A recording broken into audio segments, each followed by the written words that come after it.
యేసు నీ మాటలు నా జీవితానికి క్రొత్త మాటలు. యేసు నీ మాటలు నా జీవితానికి క్రొత్త మాటలు.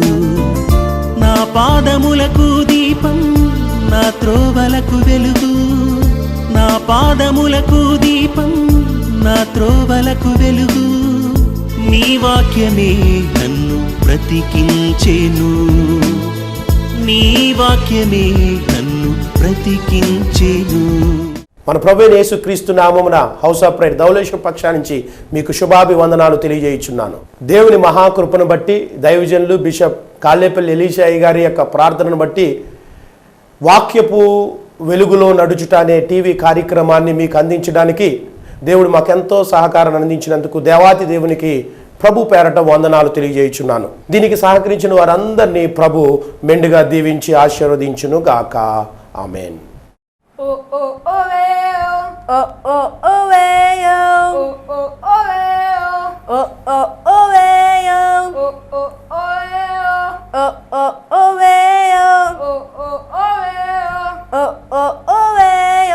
I want to be like Jesus. I want to be like Jesus. I want to be like Jesus. I want to be like Jesus.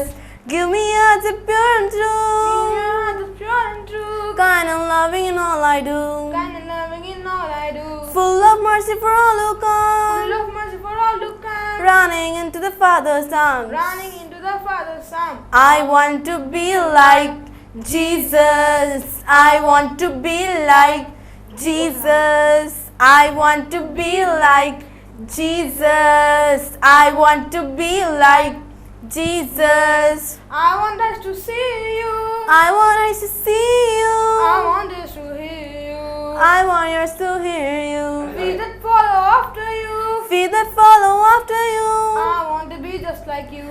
I want to be just like you. I want to be like Jesus. I want to be like Jesus.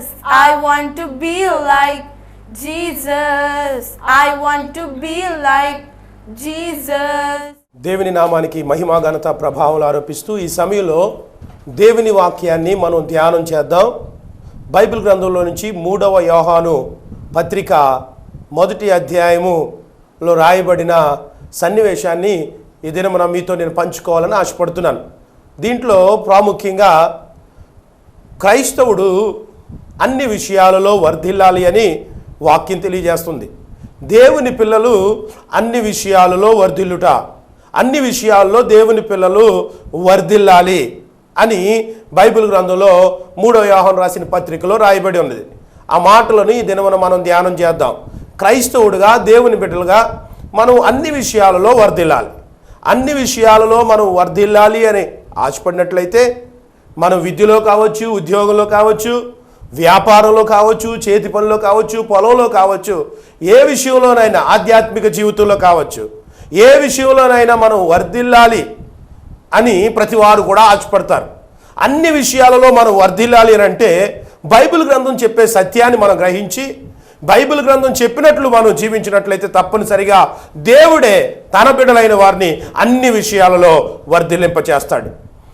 3వ యోహాను రాసిన పత్రిక 1వ వచనం నుండి 12వ వచనం వరకు కొన్ని మాటలు రాయబడి ఉన్నాయి. దానిలో నుండి కొన్ని భాగాలను మీకు నేను తెలియజేస్తాను. అన్ని విషయాలలో వర్ధిల్లుతున్నామని చెప్పేసి యోహాను మహాభక్తుడు గాయిని ఉద్దేశించి చెప్తున్నాడు. గాయి తన ప్రియ శిష్యుడు, యోహాను గురువుగారు. కనుక గురువుగారు ఉత్తరము శిష్యుడికి రాస్తూ ఆ గాయిని అంటున్నాడు, గాయి నీవు అన్ని విషయాల్లో వర్ధిల్లుతున్నందుకు నేను చాలా సంతోషిస్తున్నాను అని చెప్తాడు. 1వ వచనం నుండి 4వ వచనం వరకు కూడా మీరు చూస్తే ఆ భాగాల్లో నీవు అన్ని విషయాల్లో వర్ధిల్లుతున్నందుకు నేను చాలా సంతోషిస్తున్నాను అని చెప్తాడు. అన్ని విషయాల్లో వర్ధిల్లుతూ ఆయన దీవించబడ్డాను చూసి గురువుగారు దైవజనుడు చాలా ఆనందిస్తూ ఉన్నాడు. శిష్యుడు బాగా వర్ధిల్లడం చూసి ఆనందిస్తూ ఉన్నాడు. మన జీవితాల్లో కూడా తల్లిదండ్రులుగా మన పిల్లలు బాగా విద్యావంతులైతే ఆనందిస్తారు, మంచి ఉద్యోగం వస్తే ఆనందిస్తారు, లేకపోతే మంచి హోదా వస్తే ఆనందిస్తారు. మంచి లేకపోతే డబ్బులు ప్రతి నెల ఎక్కువ సంపాదిస్తుంటే తల్లిదండ్రులు ఆనందిస్తారు. ఒకవేళ ఆనందము ఉండొచ్చు ఉండకపోవచ్చేమో కానీ దేవుని వాక్యం చెప్తున్న సత్యం ఏంటంటే ఈ దేవుని వాక్యము ప్రకారంగా ఎవరైతే జీవిస్తారో వారే పరిపూర్ణమైన ఆనందాన్ని సంతోషాన్ని అనుభవించగలరు. ఈ దినమున అన్ని విషయాలలో నీవు వర్ధిల్లాలి అని అంటే ఇక్కడ దేవుని వాక్యాన్ని వింటున్న నీవు, దేవుని వాక్యాన్ని ఈ సందర్భంగా చూస్తూ వాక్యాన్ని వింటున్న నీవు గ్రహించవలసిన సత్యం, నేను అన్ని విషయాల్లో వర్ధిల్లాలి, లేదా ఫలానా రంగంలో వర్ధిల్లాలి, ఫలానా సేవలో వర్ధిల్లాలి, ఫలానా విద్యలో వర్ధిల్లాలి, ఫలానా వ్యాపారంలో వర్ధిల్లాలి, ఆధ్యాత్మికంగా నేను బహుగా వర్ధిల్లాలి అని ఆశపడితే బైబిల్ గ్రంథం ఏం చెప్తుందో మనం చూద్దాం. ముఖ్యంగా 4వ వచనంలో ఈ మాట రాయబడి ఉంది, నా పిల్లలు సత్యమును అనుసరించి నడుచుకుంటున్నారని వినుట కంటే నాకు ఎక్కువైన సంతోషము లేదు. అన్ని విషయాల్లో వర్ధిల్లాలి అంటే మొట్టమొదట గాయి ఎలా వర్ధిల్లాడో మనం నేర్చుకోవాలి. గాయి అన్ని విషయాల్లో అంతగా వర్ధిల్లడానికి కారణం ఏంటి అని అంటే అతడు సత్యమును అనుసరించి నడుచుకుంటున్నాడని బైబిల్ గ్రంథంలో రాయబడి ఉంది. సత్యం ఎవరు అని బైబిల్ గ్రంథం బోధిస్తుందంటే యోహాను రాసిన సువార్త 14వ అధ్యాయం 6వ వచనంలో నేనే మార్గం, నేనే సత్యం, నేనే జీవం అని యేసుక్రీస్తు ప్రభు తెలియజేశారు. యేసే సత్యం, యేసే సత్యం గనక యేసుని అనుసరించడం గాయి నేర్చుకున్నాడు గనక ఆయన బహుగా వర్ధిల్లాడు. యోహాను రాసిన సువార్త 17వ అధ్యాయం 17వ వచనంలో వాక్యమే సత్యం అని రాయబడి ఉంది.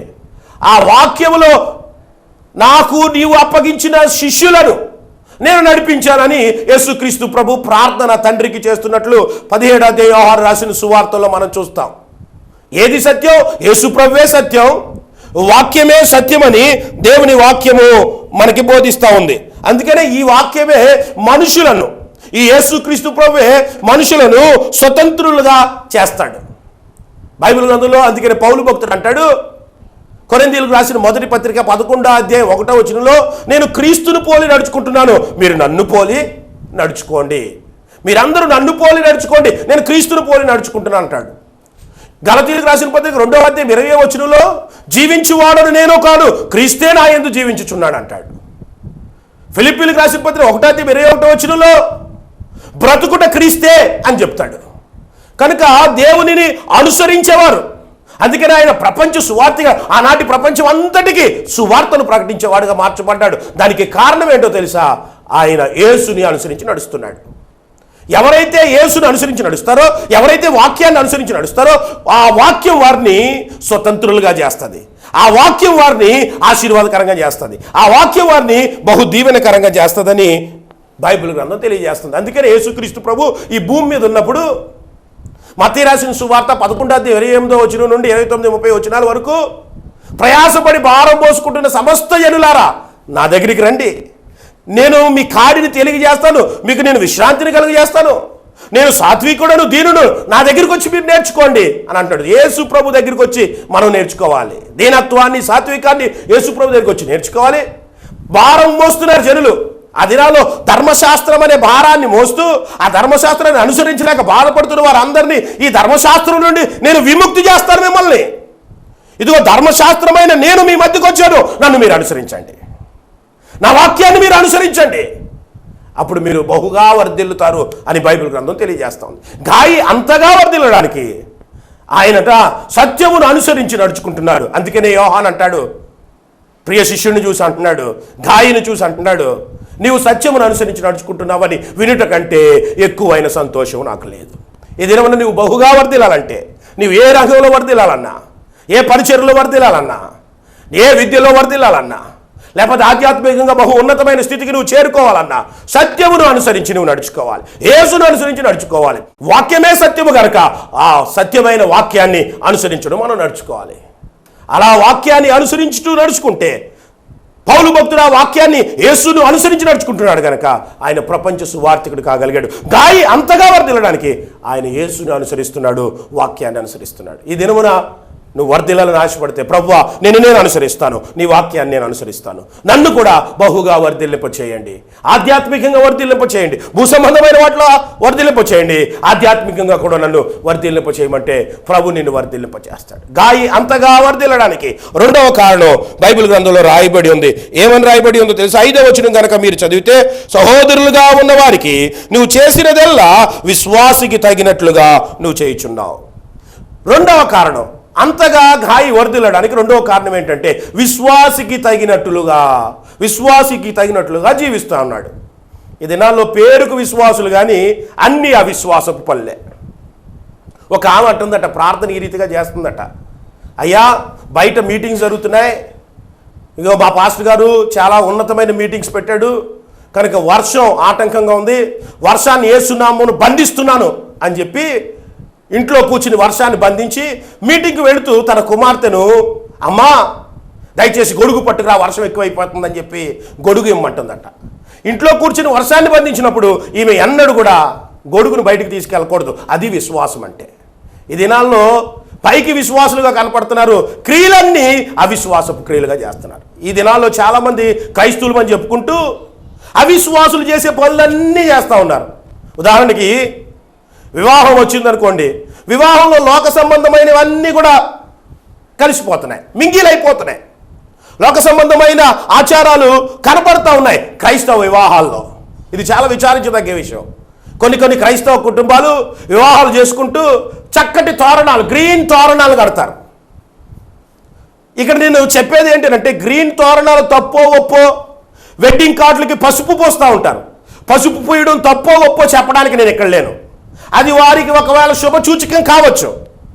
నీవు వారితో కలిసిపోవద్దని బైబిల్ గ్రంథం తెలియజేస్తుంది కనుక, వారికి వేరుగా ఉండమని బైబిల్ గ్రంథం తెలియజేస్తుంది కనుక, వారు చేసింది నువ్వు చేయకూడదు. అది శుభమైతే అయి ఉండొచ్చు కానీ ఏమాత్రం వారి ఆచారం, వారి పద్ధతి నువ్వు అనుసరించడానికి వీల్లేదు. విశ్వాసికి తగినట్టుగానే నువ్వు జీవించాలి తప్ప అవిశ్వాసి చేస్తున్న దాన్ని నువ్వు చేయడానికి ఏమాత్రం వీలు లేదు. వారికి వేరుగా నీవు ఉండాలి. గృహప్రవేశాలు జరుగుతూ ఉంటాయి, ఇంట్లో పాలు పొంగిస్తామంటారు, ఏమేమో కార్యాలు అన్యాచారాలు అన్నీ చేస్తూ ఉంటారు. పేరుకు విశ్వాసులే, పేరుకు పెద్ద ప్రార్థనా పరులే, పేరుకు మందిరానికి వెళ్ళేవారే. అయితే చాలా సందర్భాల్లో ఇలాంటి సందర్భాలు వచ్చినప్పుడు అన్యాచారాలు కనపడతా ఉంటాయి. దేవుని బిడ్డలుగా విశ్వాసికి తగినట్లుగానే ఈ లోకంలో నువ్వు జీవించాలి. వర్ధిల్లాలి అనంటే, నువ్వు బహుగా వర్ధిల్లాలి అనంటే, నువ్వు బహుగా వర్ధిల్లడం దేవుని యొక్క ఉద్దేశమైనది, దేవుని చిత్తమైనది. ఈ లోకంలో నువ్వు జీవించినప్పుడు బహుగా వర్ధిల్లాలంటే నువ్వు విశ్వాసికి తగినట్లుగా జీవించాలి. బైబిల్ గ్రంథంలో ఎన్నో సత్యాలు రాయబడి ఉన్నాయి. విశ్వాసము ద్వారానే గొప్ప కార్యాలు ఎన్నిటినో చేశారు. విశ్వాసము ద్వారా మీరు కనుక హెబ్రీయులకు రాసిన పత్రిక 11వ అధ్యాయం అంతా చదవగలిగితే 11వ అధ్యాయం అద్భుతంగా విశ్వాసాన్ని గురించి రాయబడి ఉంది. హెబ్రీయులకు రాసిన పత్రికలో అక్కడ అంటారు, అగ్ని బల్లమును చల్లార్చగలిగారు విశ్వాసం ద్వారా, సింహపు నోళ్లను మూయించగలిగారు విశ్వాసము ద్వారా అని విశ్వాస వీరుల జాబితా పేరు అక్కడ చెప్పుకుంటూ వస్తారు. అందుకనే 11వ అధ్యాయం 6వ వచనంకి వచ్చేటప్పుడు అంటారు, విశ్వాసము లేకుండా దేవునికి ఇష్టలుగా ఉండుట అసాధ్యము. విశ్వాసము లేకుండా దేవునికి ఇష్టలుగా మనం ఉండలేము. నీవు దేవునికి ఇష్టడుగా ఉండాలి అంటే నువ్వు విశ్వాసికి తగినట్లుగా జీవించాలి. విశ్వాసిని చెప్పుకుంటూ సందర్భం వచ్చినప్పుడు అవిశ్వాసపు పనులు, అవిశ్వాసులు చేసే కార్యాలు నువ్వు చేయడానికి వీల్లేదు. ఎక్కడైనా ప్రభు కొరకు విశ్వాసంతో నిలబడాలి. విశ్వాసికి తగినట్లుగా నువ్వు జీవించాలి. అది పెళ్లి కావచ్చు, లేకపోతే ఇంకో సందర్భం కావచ్చు, ఇంకొక సందర్భం కావచ్చు. ఏమండి, వీరు విశ్వాసులు, ఆ పని వీరు చెయ్యజాలరు అని ఇతరులు మన గురించి సాక్ష్యం చెప్పాలి తప్ప, ఏమండి ఇది సందర్భం కాబట్టి మేము చేస్తాము అనే రీతిలో నీ విశ్వాసం ఉన్నట్లయితే నీవు వర్ధిల్లలేవు. విశ్వాసికి తగినట్లుగా మరి గాయి జీవించాడు గనక ఆయన్ని బహుగా వర్ధిల్లింపచేసినట్లు బైబిల్ గ్రంథం మనకు తెలియజేస్తూ ఉంది. రెండవ కారణం, బహుగా వర్ధిల్లడానికి రెండవ కారణం, విశ్వాసికి తగినట్లుగా జీవించాడు. బైబిల్ గ్రంథంలో యాకోబు రాసిన పత్రిక 2వ అధ్యాయము 5వ వచనంలో విశ్వాసము ద్వారానే దేవుని రాజ్యానికి వారసులం అవుతాం అని వాక్యంలో రాయబడి ఉంది. 2వ అధ్యాయం యాకోబు రాసిన 5వ పత్రికలో విశ్వాసము ద్వారానే దేవునికి రాజ్యానికి వారసులు. నీకు విశ్వాసం అనేది ఉంటే నీవు దేవుని రాజ్యానికి వారసులు అవుతావు. విశ్వాసం ఉన్నప్పుడు దేవునికి ఇష్టడు అవుతావు. విశ్వాసం ఉన్నప్పుడు దేవుని రాజ్యానికి వారసులం అవుతావు. అందుకనే అదే హెబ్రీయులకు రాసిన పత్రిక 11వ అధ్యాయం 27, 28, 29 వచనాలకు వచ్చేటప్పటికి మోషే విశ్వాసమును బట్టి అదృశ్యమైన వాటిని చూచిన గనక ఐగుప్తు రాజునకు భయపడక ఐగుప్తును విడిచారు విశ్వాసాన్ని బట్టి, ఐగుప్తును విడిచారు విశ్వాసాన్ని బట్టి అని బైబిల్ గ్రంథంలో రాయబడి ఉంది. ఎదిరమైన దేవుని వాక్యాన్ని వింటున్నా నీవు, ఎదిరమైన దేవుని వాక్యాన్ని వింటున్నా నీవు విశ్వాసికి తగినట్టుగా జీవిస్తే నువ్వు దేవుడు నిన్ను బహుగా వర్ధిల్లింప చేయునుగాక. ఒకవేళ విశ్వాసికి తగినట్టుగా నువ్వు జీవించలేని లక్షణం నీలో ఉంటే ప్రభు అనేక మార్లు సందర్భం వచ్చినప్పుడు అవిశ్వాసపు యొక్క లక్షణాలను, అవిశ్వాసులకు ఉండే లక్షణాలను, అవిశ్వాసులు చేసే పనులను నేను చేస్తున్నాను ప్రభు, నన్ను క్షమించండి, ఇక మీద ఎన్నడూ ఆ పని నేను చేయను ప్రభు, నేను విశ్వాసికి తగినట్టుగా ఉంటానంటే ప్రభు నిన్ను వర్ధిల్లింపచేస్తాడు. మూడవ కారణం గాయి ఎంతగా వర్ధిల్లడానికి, మూడవ కారణం యోహాను రాసిన 3వ పత్రికలో చక్కటి మాట రాయబడి ఉంది. 6వ వచనంలో ఏమని రాయబడి ఉందంటే, వారు నీ ప్రేమను గూర్చి సంఘము ఎదుట సాక్ష్యమిచ్చిరి, వారు అన్యుల వలన ఏమీ తీసుకొనక ఆయన నామము నిమిత్తము బయలుదేరి గనుక దేవునికి తగినట్టుగా నీవు వారిని సాగనంపిన యెడల నీకు యుక్తముగా నుండును. రాయబడి ఉంది ఇక్కడ మాట 6వ వచనంలో, వారు నీ ప్రేమను గురించి సంఘం ఎదుట సాక్ష్యం చెప్పారు. ఇప్పుడు గాయి దగ్గరికి, యోహాను దగ్గర నుంచి కొంతమంది సేవకులు గాయి దగ్గరికి వెళ్ళారు. వెళ్ళినప్పుడు వారు పరదేశులుగా ఉన్నప్పుడు ఆయనట ఏం చేశాడట, ప్రేమ కలిగి, ఎంత చక్కటి మాట అక్కడ రాయబడి ఉందో చూడు, వారు నీ ప్రేమను గురించి. ఎవరైతే యోహాను దగ్గర నుంచి గాయి దగ్గరికి సువార్తను చెప్పడానికి ఆ ప్రాంతానికి వెళ్ళినప్పుడు వారిని ఎలా చూశాడట, ప్రేమగా చూశాడట. ఈ దినాల్లో మనకు కావాల్సింది ప్రేమ కలిగిన వ్యక్తిగాని ఉండాలి. ఎలాంటి వారిని చూసి ప్రేమ కలిగి మనం ఉండాలి? గొప్పవారిని, లేకపోతే అందచందాలు ఉన్నవారిని, యోగ్యమైన వారిని చూసి ప్రేమ కలిగిన వారిగా మనం ఉండాలా? బైబిల్ గ్రంథం తెలియజేస్తూ ఉంది, విధవరాండ్రు మనం ప్రేమించాలి, తల్లిదండ్రులు లేని